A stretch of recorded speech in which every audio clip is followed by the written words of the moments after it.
বিজেপিতে জয়েন করলো মিঠুন চক্রবর্তীর হাত ধরে। কনসাল্ট করেছিল কদিন। এর ডাক নাম রোজি। এই রোজির হাতে আমি বিজেপির স্বাস্থ্যিকা ভুবনেশ্বরীকে ফ্ল্যাগ তুলে দিলাম। একটু আগে শুনেছেন আমাদের অপোজিশনের যে ক্যান্ডিডেট আছে তার এখনো পর্যন্ত লিগালি স্ত্রী, জয় শ্রীরাম, তিনি বিজেপি জয়েন করলেন।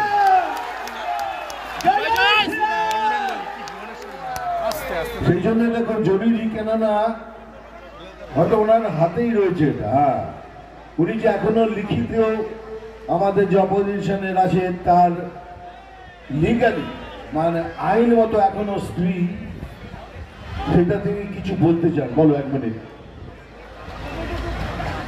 মুকুটমণি অধিকারীর লিগালি রেজিস্ট্রি করা ওয়াইফ আমি, স্বাস্থ্যিকা ভুবনেশ্বরী। ব্যাপারটা হচ্ছে গত বছর 28শে মে 2023 উনি আমাকে রেজিস্ট্রি করে বিয়ে করেছেন। সপরিবারে ওনারা বারংবার 14-15 বার আমার বাড়িতে আমার দরজায় এসেছেন এবং বিয়ের এই সমস্ত উৎসাহ, রেজিস্ট্রি বিয়ের সমস্ত উৎসাহ মুকুটমণি অধিকারীর নিজেরই ছিল, একদম নিজের থেকে।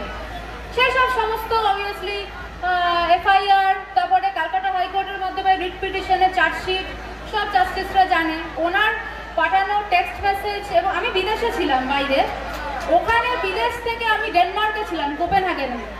ওখান থেকে আমাকে জোর করে বারংবার মেসেজ পাঠিয়ে আনিয়ে চার্জ হিস্ট্রিতে তা প্রমাণিত হয়, যেগুলো অ্যানেক্স করা আছে হাইকোর্টের রিট পিটিশনে চার্জশিটে। তো ব্যাপারটা হচ্ছে যে আমাকে জোর করে আনিয়ে ওনারাই আমার দরজায় বারংবার আসে এই বিয়েটা করার জন্য। উনি বিয়ের ব্যাপারে মানে মুকুটমণি অধিকারীরই মারাত্মক উৎসাহ ছিল এবং ওনার পরিবারের। তো তারপরে রেজিস্ট্রি ম্যারেজ হওয়ার পরে 28শে মে 2023 উনি রেজিস্ট্রি ম্যারেজ হয়ে গেল এবং সেই যে চলে গেলেন ছেড়ে, সেই যে চলে গেলেন, বাস একেবারেই লাপাতা, মানে বেপাত্তা।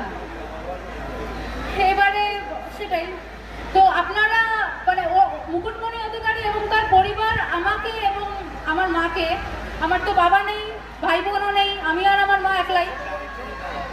হ্যাঁ, তো আমাদেরকে পুরোপুরি ঠকিয়েছে। আমার এই মানে খুবই বিনম্র অনুরোধ যে আপনারা কেউ মুকুটমণি অধিকারীকে দয়া করে কোনো ভোট দেবেন না, আমার এই একদমই ভোট দেবেন না। তাহলে আপনাদেরও কিন্তু ঠকতে হবে, আমারই মতন ঠকতে হবে। তিনি বলবেনি, ওনার আর কিছু নেই। মুসলমানদের ভয় দেখানো ছাড়া ওনার কাছে আর কিছু নেই। কেন 10 বছর ধরে ভয় দেখিয়েছেন, কিছু দেননি। মুসলমান ভাই বোনদের জিজ্ঞেস করুন, যা পলিশ করে দিয়েছে দেবে না। এবার চ্যালেঞ্জ করছি, ভোটের সময় যত কিছু বলছেন ভোটের পর দেবেন কিছু দেবেন। একদম একদম, মানে উনি যা বলছেন সব মিথ্যে। বল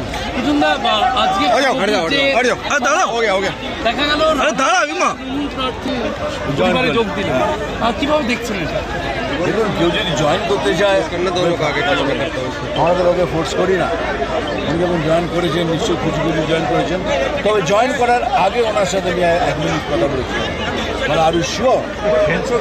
উনি বললেন ইয়েস, আমি 100% শিওর। কারণ আমরা কোনোদিনই চাই না বিজেপি কাউকে ধরে করে এনে, আমরা চাই স্ট্রংগেস্ট পার্টি স্ট্রংগেস্ট ঠিক। দাদা, মুকুটমণি আপনি জগন্নাথ সরকারের বিষয়ে কি বলবেন? প্রচারে একদম সময় জগন্নাথ দাকে আমি যদি তাই না হতো, আজ আমার ফ্লাইট ক্যান্সেল হয়ে গেছে।